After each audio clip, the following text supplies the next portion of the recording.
Hi friends, ఈరోజు BPM work మేజర్గా ఎలా ఉంటుందో సింపుల్గా రఫ్గా కొంతవరకు నేను చెప్తాను. ఓకేనా. ఫస్ట్ మనం ఎవరైతే బీపీఎం ఉంటారో వాళ్ళు ఇన్ టైంలో ఆఫీస్కి వెళ్ళాలి. ఓకేనా. ఆఫీస్కి వెళ్ళిన తర్వాత అటెండెన్స్ చేసుకోవాలి. ఎలా ఉంటుందంటే చిన్న స్టాంప్ లాగా ఉంటుంది. స్టాంప్ వేసి మీరు సైన్ చేయాలన్నమాట. ఓకే. తర్వాత డేట్ స్టాంపులు ఉంటాయి, దాంట్లో డేట్లు మార్చుకోవాలన్నమాట. అర్థమయ్యే ఫస్ట్ చెప్తున్నాను. ఓకేనా. నెక్స్ట్ అటెండెన్స్ వేసిన తర్వాత మన కస్టమర్స్ ఆఫీస్ క్లీన్ చేసుకుంటాం, ఒక ఎన్ని సర్దుకుంటాం, అంత నీట్గా ఉంచుకోవాలి. నెక్స్ట్ వచ్చేసి ఎవరన్నా కస్టమర్స్ మనకి ఎక్కువ ఎలా వస్తారంటే ఎస్బీ ఉంటుంది. ఎస్బీ అంటే ఏంటి, ఆర్డీ అంటే ఏంటి, టీడీ అంటే ఏంటి అనేది మన ఛానల్ వీడియోస్ ఉంటాయి, చూడండి. ఓకేనా. ఎస్బీ డిపాజిట్ల కోసం కానీ విత్డ్రాల కోసం వస్తారు. ఏమైనా డిపాజిట్ చేయమని కానీ డబ్బులు విత్డ్రాల కోసం అని వస్తారు. అండ్ ఆ మెయిన్గా ఆర్డీ అకౌంట్స్ ఉంటాయి, మంత్లీ కట్టి ఆర్డీ అకౌంట్స్ ఉంటాయి కదా, అవి డిపాజిట్ చేయడానికి వస్తారు. అలా విధంగా ఆర్పిఎల్ఐ పిఎల్ఐ మంత్లీ డిపాజిట్స్ ఎక్కువగా ఉంటాయి అన్నమాట. ఓకేనా. ఓకే. అవి కట్టిన తర్వాత అవి కట్టించుకుంటాం, డిపాజిట్ చేసుకుంటాం, విత్డ్రాల్ చేసుకుంటాం. ఏదైతే మనం ట్రాన్సాక్షన్ చేస్తామో అవి జనరల్ మీటింగ్ చేస్తాం. SB general, RD general, TD general, RPLI ఇవన్నీ మనం మీటింగ్ చేస్తాం. ఓకేనా. సో మేజర్గా ఎవ్రీడే ఎక్కువ వర్క్ దీని మీద ఉంటుంది. ఓకేనా. నెక్స్ట్ మనకి new accounts SB, RD, TD, RPLI, okay, PLI ఇవన్నీ చేస్తూ ఉండాలన్నమాట. ఓకే. ఈ అకౌంట్స్ అన్ని మనం ఎప్పుడు కూడా టార్గెట్లు ఇస్తూ ఉంటారో అప్పుడు మనం చేస్తూ ఉండాలి. టార్గెట్ లోపల కామన్గా మనకు న్యూ అకౌంట్లు చేయమని వస్తూ ఉంటారు, మనం ఆ న్యూ అకౌంట్ చేస్తూ ఉండాలి. లేదా మనం న్యూ అకౌంట్లకి ఎప్పటికప్పటికి మన న్యూ అకౌంట్ ట్రై చేస్తూ ఉండాలి, ఎప్పుడు అడిగినా ఉండేటట్టుగా. ఓకేనా. ఇది ఒకటి. నెక్స్ట్ వచ్చేసి ఓకే, మనం ఇవి కట్టించుకుంటున్నాం కదా, మరి వీటికి మెచ్యూరిటీ వస్తుంది కదా. మెచ్యూరిటీ ఏంటంటే ఆర్డీలకు కానీ మన టీడీలకు కానీ మెచ్యూరిటీ వస్తుంది అనమాట. ఆర్పిఎల్ఐ వాటిలన్నిటికీ మెచ్యూరిటీ వస్తూ ఉంటుంది, అందుకని కట్టిని. ఓకే. మీరు వెళ్ళే టైంకి మెచ్యూరిటీ రావచ్చు వాటికి అకౌంట్స్కి. ఆ అకౌంట్ మెచ్యూరిటీ వస్తే కొంతమంది 3 సంవత్సరాలు నిండిన తర్వాత పిఎంసీ ప్రీ మెచ్యూరిటీ క్లోజర్ కూడా మధ్యలో ఆపేస్తారు. 3 years తర్వాత వాటి క్లోజ్ చేసుకుంటారు ఆర్డీ అకౌంట్. అలాంటివి కూడా మనం ప్రాసెస్ చేసి పంపించాలి. ఓకేనా. కొన్ని డాక్యుమెంట్స్ తీసుకుని మన దగ్గర ఓచర్లు ఉంటే వాటి మీద సైన్ పెట్టుకుని ఎస్ఓకి పంపించాలి. సో ఆటోమేటిక్గా అవి క్లోజ్ అయ్యి వాళ్ళ ఎస్బీ అకౌంట్ క్రెడిట్ వస్తే వాటిని విత్డ్రా చేసి మనం ఇస్తాం. ఓకే. ఇదొక పని ఉంటుంది.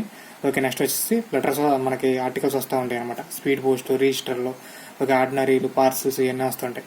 వాటికి సంబంధించిన అన్నీ మనం ఒక డివైస్ ఉంటుంది కదా, ఆ డివైస్ ఏంటనేది మీకు తెలుసు. మన ఛానల్లో వీడియోస్ ఉంటాయి, చూడండి. మనకి ఇచ్చే డివైస్లో ఆఫీస్ డివైస్లో మనకి ఇవన్నీ స్కాన్ చేసుకుని మొత్తం మెయింటైన్ చేయాలి. ఓకేనా. అదేవిధంగా మనకి జనరల్లో కూడా మెయింటైన్ చేయాలి. ఓకే. జనరల్లో కూడా మనం ఏ రోజు ఏ లెటర్ వచ్చింది, ఆ లెటర్స్ అన్ని ఆ రిజిస్టర్ స్పీడ్లు, పార్సిల్ అన్నీ మనం ఎంట్రీ చేసుకుని డెలివరీ అనే స్టేటస్ అనేది రాసుకోవాలి. అట్ ద సేమ్ టైం డివైస్లో ఏ రోజుకి ఆ రోజు ఇచ్చుకుని పెండింగ్లో ఉన్నాయి మనం మళ్ళీ మనం. ఓకే. అది డివైస్ వరకు. ఓకే. ఇలా ఉంటుంది మనకు వర్క్. ఓకేనా. డివైస్ ఎలా చేయాలండి అని మీరు వీడియో చూడండి, తెలిసిపోతుంది. ఆల్రెడీ మన ఛానల్లో వీడియో ఉంది, అది చూడండి. డివైస్ ఎలా చేయాలనేది రిజిస్టర్, పార్సల్స్ అన్ని. ఓకేనా. ఇక్కడికి అది అయిపోతుంది. తర్వాత ఐపీపీ అని ఉంటుంది. ఐపీపీ ట్రాన్సాక్షన్స్ ఉంటాయి, డిపాజిట్లు, విత్డ్రాలు. చాలా మందికి పని పథకం డబ్బులు, పొలం ధాన్యం అమ్మని డబ్బులు, ఏమైనా గవర్నమెంట్ స్కీమ్స్ డబ్బులు చాలా మందికి దీనికి లింక్ అయి ఉంటాయి. వాళ్ళకి డిపిటీ మ్యాపింగ్ అయి ఉంటే దీనికి పడిపోతూ ఉంటాయి. బ్యాంకులో పడవు, చాలా మందికి ఇక్కడ పడతాయి, ఐపీపీ అకౌంట్లో పడతాయి. వాళ్ళకి అకౌంట్ ఓపెన్ చేసి ఉంటుంది, ప్రతి ఊళ్ళో చాలా మందికి ఓపెన్ చేసి ఉంటాయి. ఆ డబ్బులు ఈ ఐపీపీ అకౌంట్లో పడతాయి వాళ్ళకి. సో అవి మనం విత్డ్రాల్స్ వస్తాయి, ఆ పని ఒకటి ఉంటుంది. ఓకేనా. కొంతమంది డిపాజిట్ చేసుకుంటే చేసుకోవచ్చు. విత్డ్రాలే మేజర్గా ఉండేది, 90% విత్డ్రాలు ఉంటాయి. ఓకే. ఐపీపీలో. ఓకేనా. ఇదంతా డైలీ ఉండే ప్రాసెస్. ఓకే. ఇది డైలీ ఉంటుంది. దీంట్లో కొన్ని పనులు అప్పుడప్పుడు ఉండకపోవచ్చు, మ్యాక్సిమం డైలీ ఉంటాయి అన్నమాట. ఓకేనా.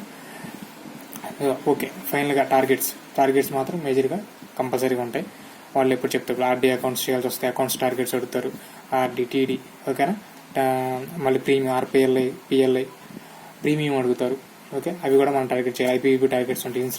ఇన్సూరెన్స్లో చాలా రకరకాల ఉంటాయి. గ్యాగ్ పాలసీలని, ఓకే, బైక్ ఇన్సూరెన్స్లు, థర్డ్ పార్టీ ఇన్సూరెన్స్లు చాలా ఉన్నాయి కదా. ఆ ఇన్సూరెన్స్లు అన్ని సేల్ చేయాల్సి వస్తాయి. అవి టార్గెట్లు ఇచ్చినప్పుడు అవి కూడా చేయాలా. ఓకేనా.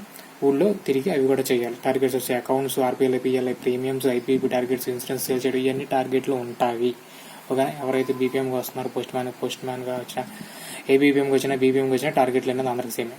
ఓకేనా. కాబట్టి బీపీఎంకి ఎక్కువ రెస్పాన్సిబిలిటీ ఉంటుంది. ఓకేనా. ఇది అకౌంట్ల విషయంలో, ఆర్పిఎల్ఐ, ప్రీమియం విషయంలో. ఐపీపీ విషయంలో ఎక్కువగా పోస్ట్ మ్యాన్లు చేస్తూ ఉంటారు అనమాట. ఓకేనా. మేజర్గా బీపీఎంకి ఉండే వర్క్స్ ఇవి. ఇంకా ఓకేనా. రఫ్గా చెప్పాను నేను, ఏదో మీకు అర్థమయ్యే విధంగా సింపుల్గా చెప్పాను. ఇది బీపీఎం వర్క్ అనేది. ఓకే. నేను ఏదో రఫ్గా రాసి మీకు ఎవరిని ఎక్స్ప్లెయిన్ చేయడానికి మీరు గుర్తుపెట్టుకోండి. ఓకేనా. Thank you so much.